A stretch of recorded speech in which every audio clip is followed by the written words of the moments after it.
Champion at 154 pounds, Dicaire, the IBF champ at 154.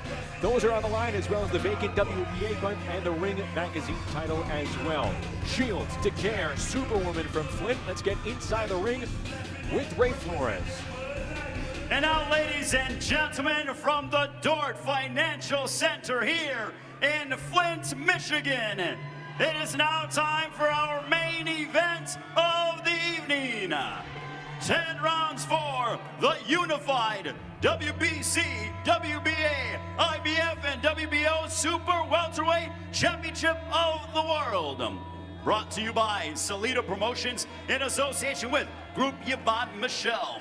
Sponsored by Bet Online, the Dort Financial Center, and Veggie. Your three judges scoring this World Championship affair at ringside will be Mauro Di Fiore, Perlo Rodriguez, and Robin Taylor. And the referee in charge when the bell sounds is Mike Griffin. Introducing first, fighting to my left out of the red corner. She comes in wearing the white trunks with the gold. Her official weight, 152.6 pounds. As a professional, she is perfect. 17 bouts, 17 victories. Joining us from Saint Eustache, Quebec, Canada. She is the reigning and defending IBF Super Welterweight Champion of the World. Ladies and gentlemen, Madame et Monsieur, please welcome Marielle Dicaire. And across the ring, her opponent fighting out of the blue corner. She comes in adorned in the purple and gold, weighing in officially at 153.6 pounds. As a professional, she too is undefeated. 10 wins, 2 of those coming by way of knockout. This two-time Olympic gold medalist joins us and represents Flint, Michigan. She is the former super middleweight, former undisputed middleweight champion of the world, and she is the reigning and defending WBC and WBO Super Welterweight Champion of the world. Tonight, she looks to make history by becoming the first fighter to become an undisputed champion in 2 divisions. Ladies and gentlemen, please welcome Claressa T-Rex Shields. Your referee in charge here to give instructions is Mike Griffin. Okay, ladies, I gave you my instructions in the dressing room.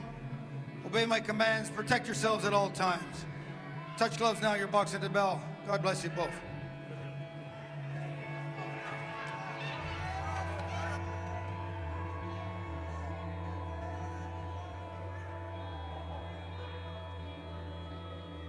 The last time a women's fight has headlined a pay-per-view boxing event was 2001. Layla Ali, Jackie Frazier lied.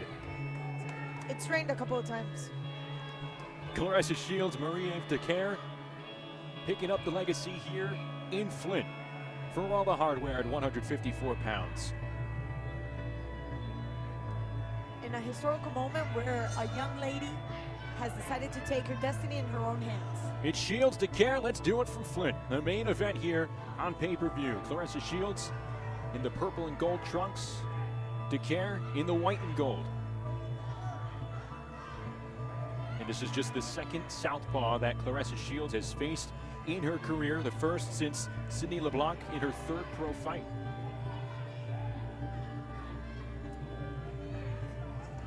And a big looping overhand right from Shields to start off the action in round 1.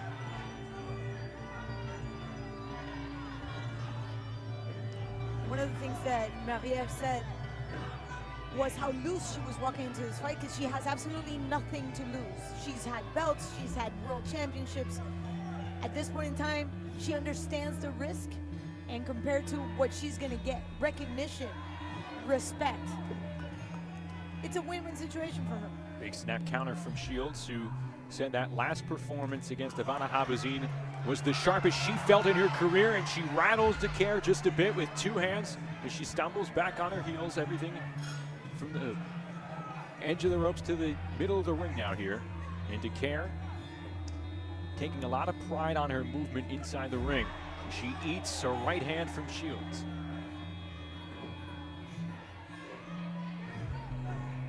There's a certain poise and calm in Claressa.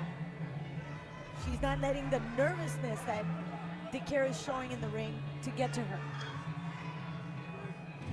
She's in the middle of the ring, just waiting. A big wide right hand. We have heard Claressa Shields say, "Hey, I want to pull an Ann Wolf here on this event in the first round." She's usually in the habit of the first round, the get to know you round for Claressa Shields for sure.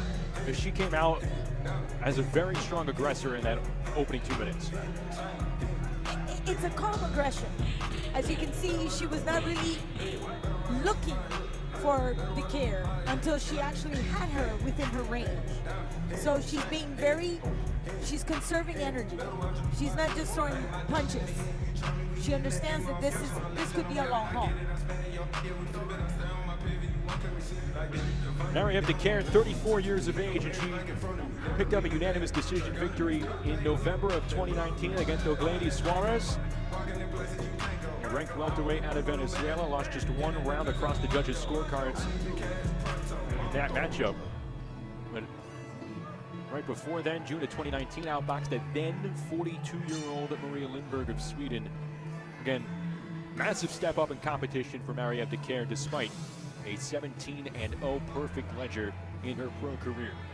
As round 2 begins here in Superwoman, and unloading the fists is Shields. You can see the razor focus on Claressa Shields' face. She has that jab right in front of her. You see, it's a very short jab, just short enough and fast enough. Dicaire trying to find an opening without getting smacked on a counter here. What do you think of the jumpiness and how she's moving around? It could be a combination of nervousness and the fact that she just wants to stay nimble on her toes. Remember, at this point in time, because she is a southpaw, there's a danger that Claressa could step on her foot and then avoid her mobility, and it's exactly what happened to Dominicus. Yeah. And that comes from martial arts as well. Always on your toes. And Marieve Dicaire, a decorated black belt in karate, started karate at age 6. Became a black belt at 11, a 5th degree black belt here, and she realized karate was not an Olympic sport, so it was either taekwondo or boxing. She said, "Okay, I'll give boxing a try. See what this is all about." Let's see where this takes me. It's taking her to this unification fight against the self-proclaimed quote. Look at Claressa's footwork, Justin, perfect. That left leg is always on the outside. Perfectly placed against the southpaw. Always on the outside of Marieve's guard. And Marieve coming inside there, and she's met by a counter from Shields and another smothering left hand from Claressa Shields.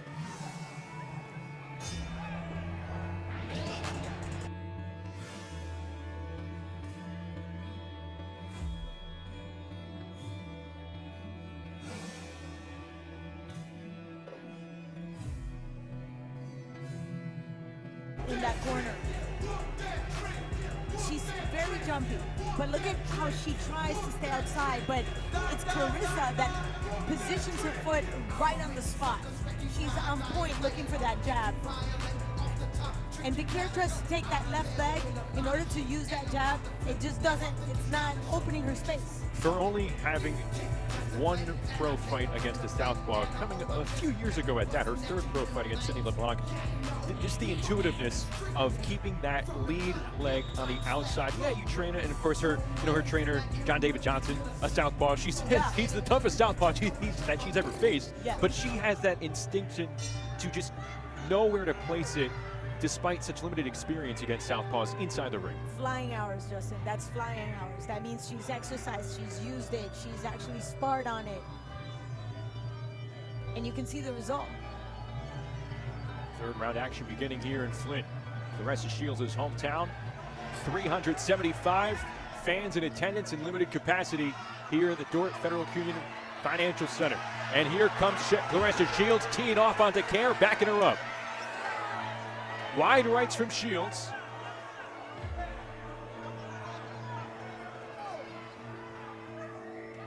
Shields looking for a home run, trying to make an impression in her hometown and on pay-per-view.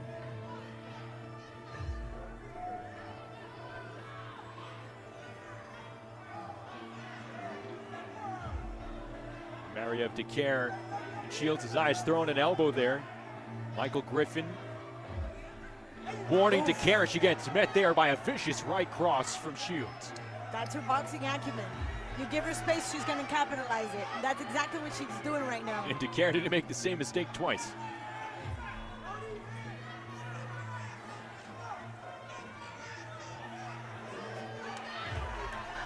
Shields scraping her again with that right hand. They may have butted heads briefly. They work back to the middle of the ring here. This 154-pound unification bout. I have a couple of numbers for you.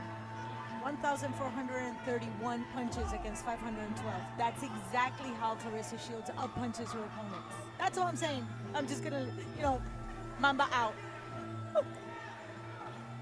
And that's what we're watching right now. Crisp right cross again. She pops Dicaire at the end of round 3.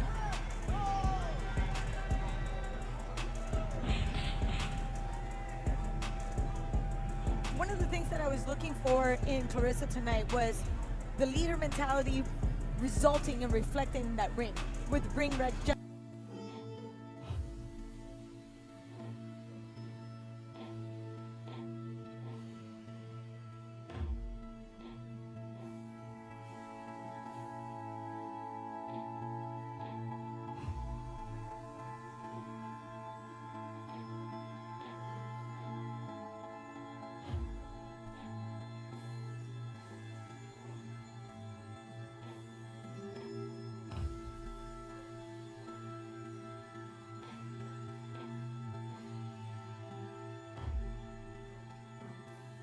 Was it being made? Nope, now it's off again. All throughout the pandemic, all throughout 2020.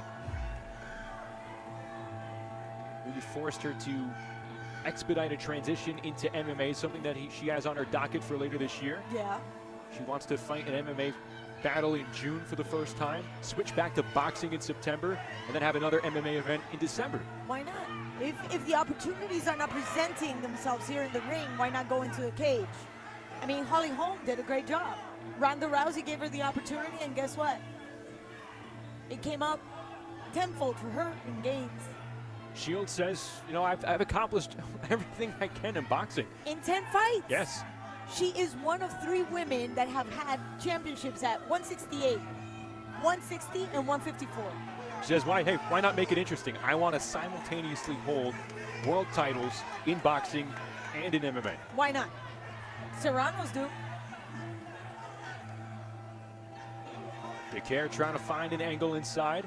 But Shields, a lot of gamesmanship right now. Yeah, and I'm going to go back to what Dan was saying. Happiest fighter ever. She's still smiling. Yep. Oh, The she right got hand rocked. caught downstairs. Yes, but her footwork is flawless. That is key. Legs have to be underneath, and they have to be nice and tight. And that is still there. Yes, she got caught, but she recovered.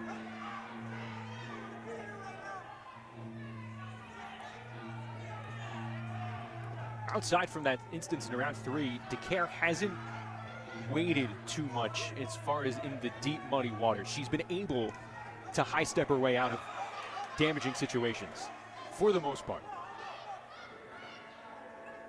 Yeah, because she realized that if she gives Claressa any time, she'll pay. Oh. And there we have a little showmanship from Dicaire. We have not seen that at all this entire week, the entire lead up to the fight. But it's triggered in round 4. Yes, but she did say that. Do not take my happiness for weakness. Once I walk into the ring, it's a completely different ballgame.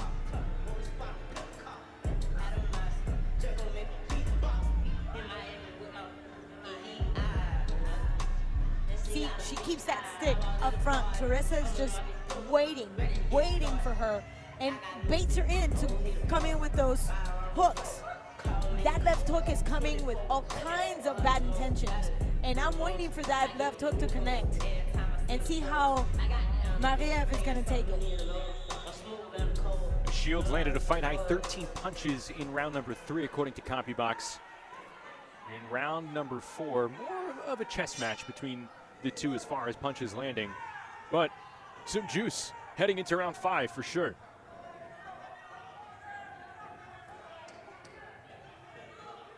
The hands on Dicaire's defense have changed from the regular stance to a cat stance. It's Pause up. yes. Call it cat stance.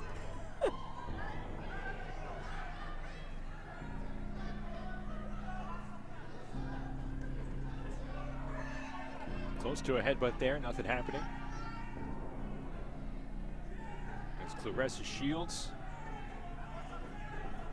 Tries to navigate through her second southpaw opponent in her pro career. Dangerous footing there from Dicaire, and she's able to get out of it. Yeah, but great footing from Claressa. Shortening the distance from the outside just to bring in those short punches. Both fighters here in round 5 waiting for a mistake from their opponent.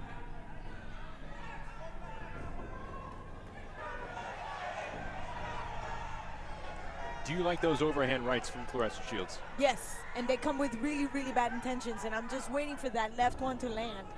And I want to see how Dicaire handles that, because that's why she's shortening the distance with her right leg in the outside just to set up for that left.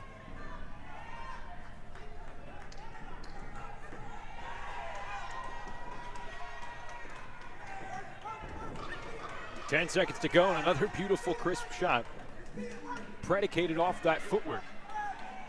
Yes. Ooh, things are heating up. And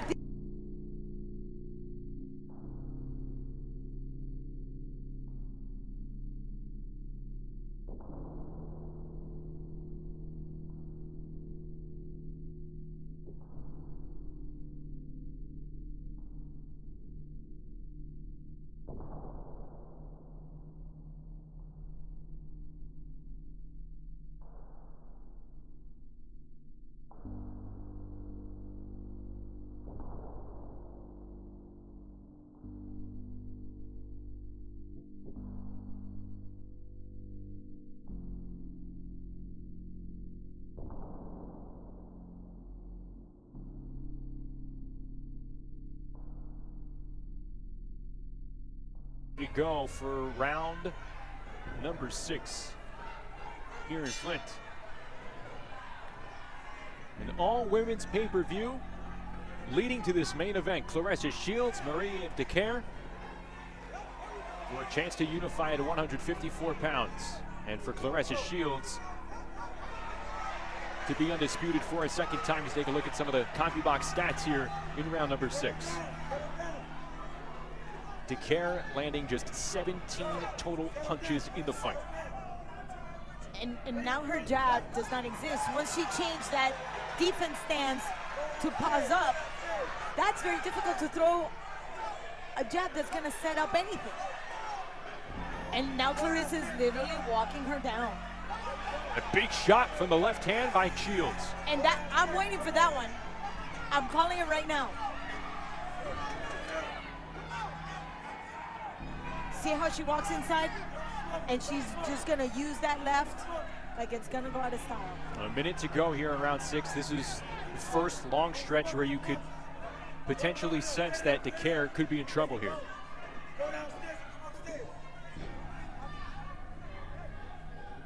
Stéphane Arnois is looking at his pupil closely. Big combo from Shields, trying to find the opening. Ooh. She rocks the jaw with that right hand, comes in with another uppercut for good measure. And Dicaire just landing 12.2% of her punches.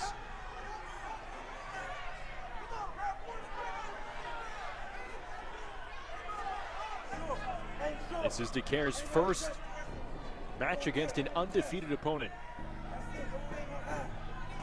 Underdog for the first time in her career. She relished the opportunity, but Claressa Shields adding the mustard through 6 rounds with some effective punching against the Canadian. I like the composure. The footwork is flawless. There was a little bit of a step in right there. But that right, you said it, it's going so quick. I don't think Dicaire can actually see it. That's 3 punches in a row. Biggest takeaway so far is that Claressa Shields has elevated that razor sharpness to her punches. I agree. And that comes with the focus, the maturity, and obviously you were to think that it's only on the 10 fights that she's had as a pro, but let's add the amateur acumen that she brings into the ring as a pro.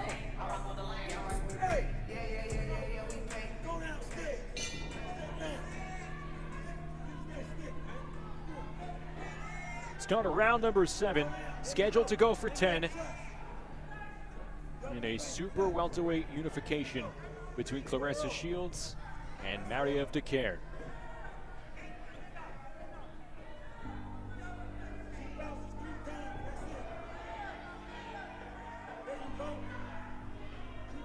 That bouncing, I thought by now she would settle down. With a fighter like Claressa, you need to settle down. Shields belting her with that right hand again, trying to avoid the smother.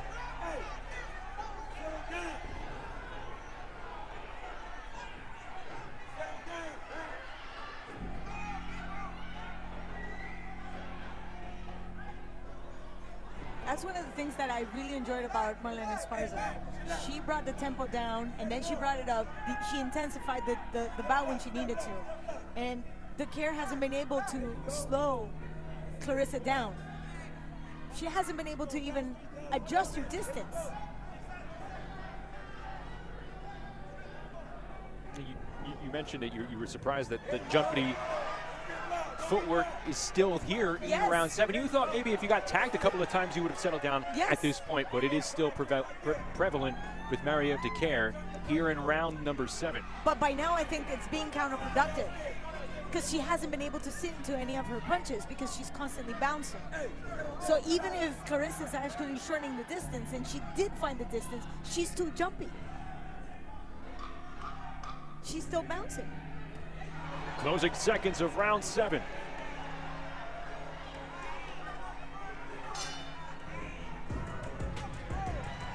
So there's times when you need to be dancing around. But once you go into the distance, you need to be able to settle down and be able to connect. You can't connect and bounce at the same time. But the game plan has to change starting right now. Oh, it should have started a couple of rounds ago. She's already playing catch up. And by now, mathematically speaking, it'd be too deep of a hole for her to climb out of, for sure. But it'll be a good barometer for the rest of the way.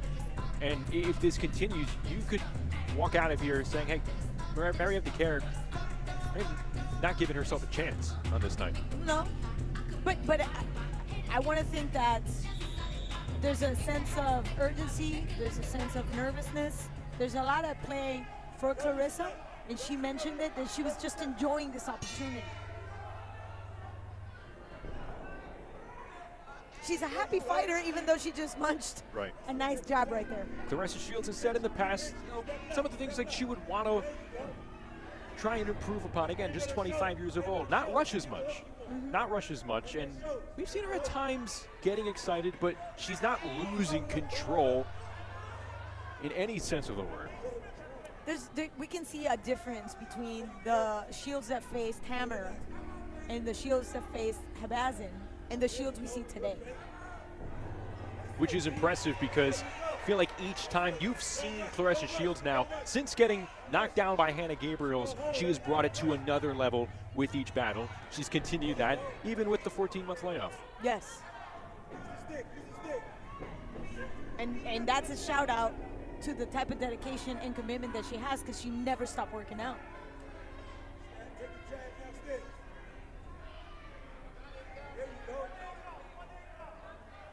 Under a minute to go in round 8. But the tempo, her pace, just slowed down for this round.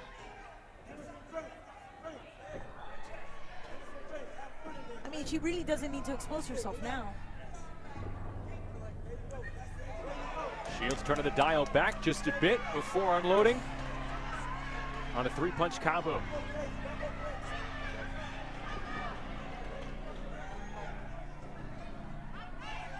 When she's in range, for sure a flurry's coming in.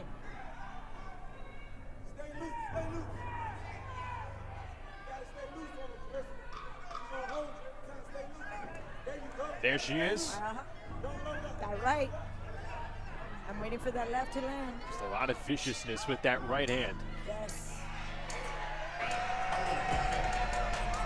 This is a really good fight. People are enjoying it. They're really soaking up this opportunity of two very good prize fighters.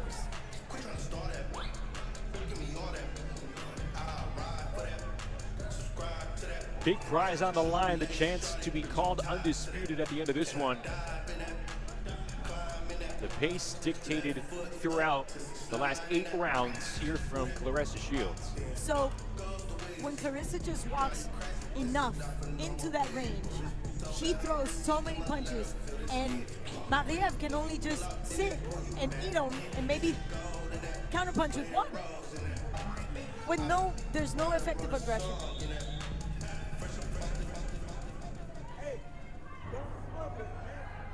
8 rounds in the books on your scorecard. That we do value here. I mean, it's on beautiful stationery here, Claudia. Do we have a round for Dicaire at all? No. Round number 9 underway. And unfortunately, at this point in time, you know, the system doesn't allow to express what really happens in the ring. I gotta give credit to all those things that Dicaire brings to the table, which is always engaging, always she's game, she's willing to just walk into Claressa's space. But she's just not effective enough, and I start with the footwork. Another big right cross from Claressa Shields. See Dicaire venturing into that space that you're talking about, and she's bounced immediately out. So you're supposed to be light enough that you can walk in and walk out, but not so light that you cannot just pivot in order to plant and send your punch. I mean, it's so easy to be said, you know. We can talk about it till we're blue in the face. Go do it. Especially when it's Claressa's punishment coming at you. Good movement, good punch placement from Shields again. Making an impact.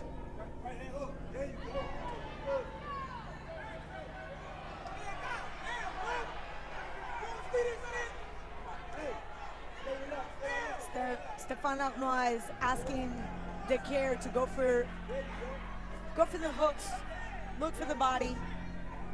You gotta get in range first.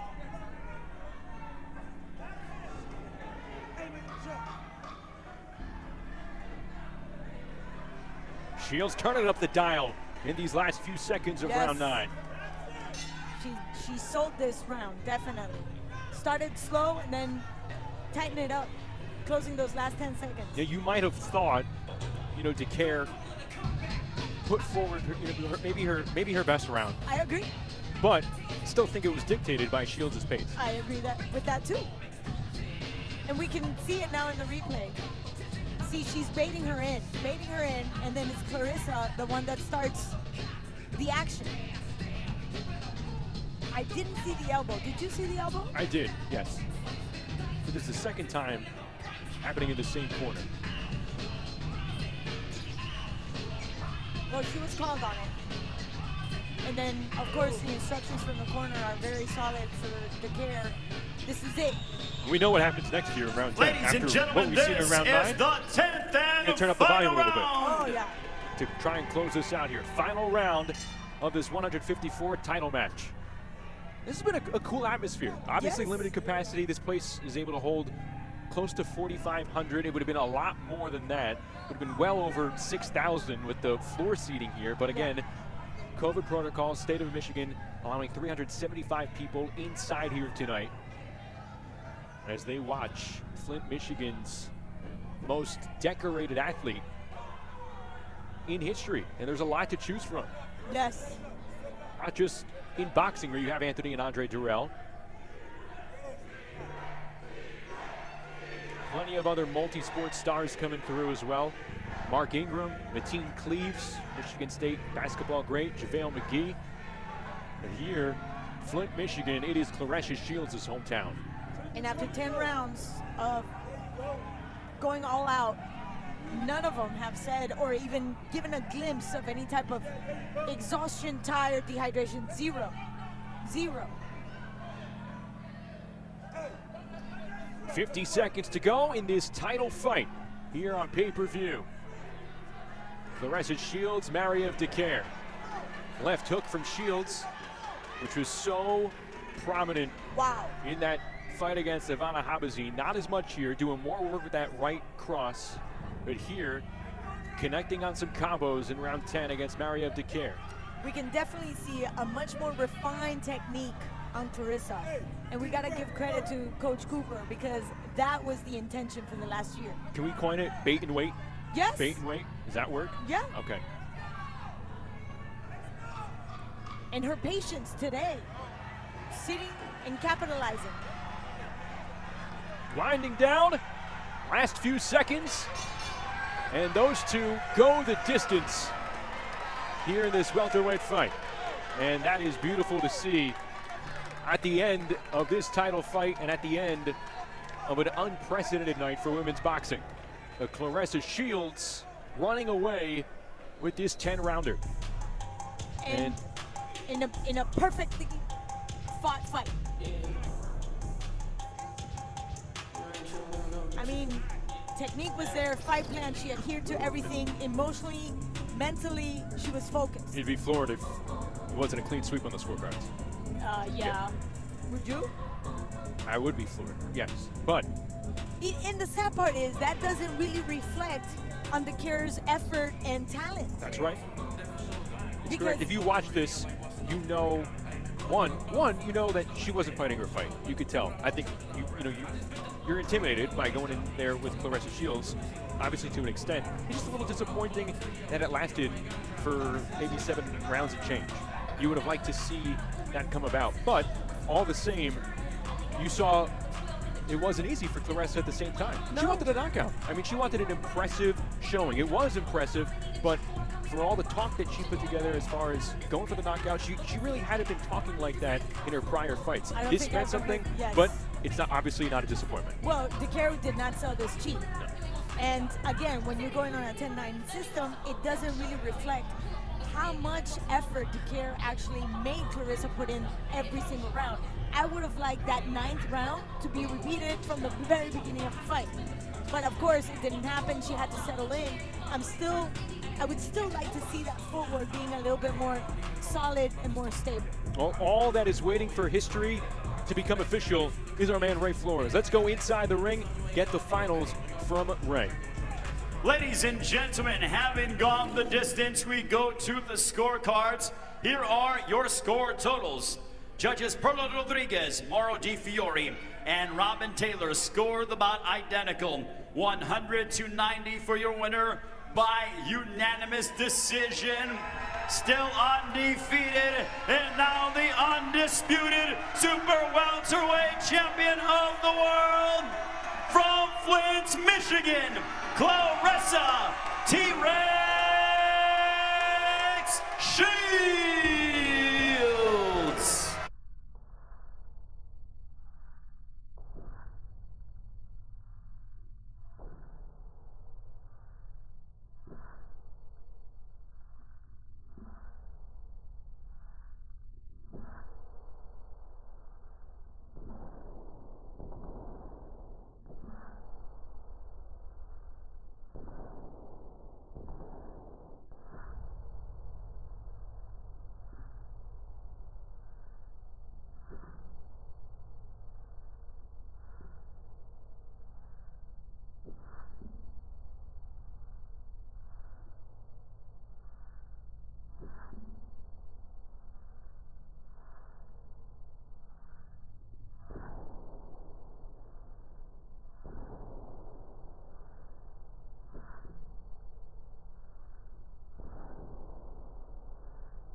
MMA fights, one more boxing.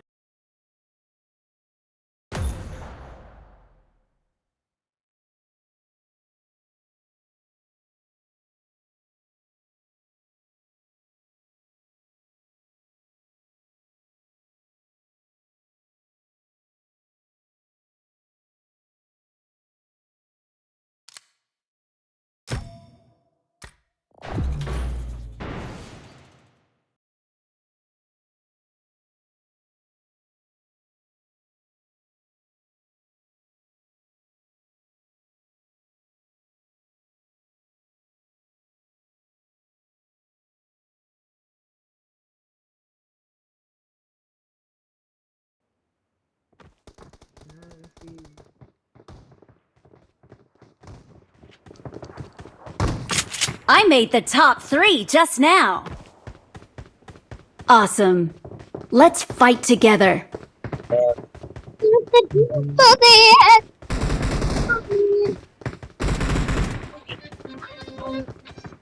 Good luck, mates. Let's fight together.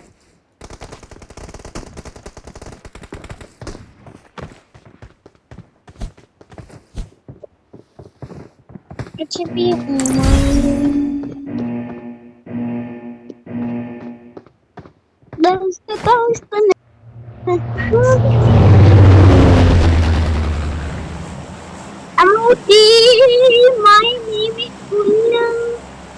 चुप कर मासूम की बच्ची चुप कर अली अली मैं सब रही किस कर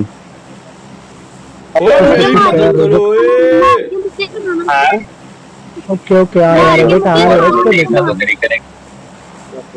मेरा नाम कोई ना मुझे मार के मुके कराना। हाँ ठीक है मुके क्वीन आपको मुके करेंगे ठीक है आपको मुके बहुत पसंद है queen queen Not a problem. Queen को मुके कराएंगे ठीक है मुके कराने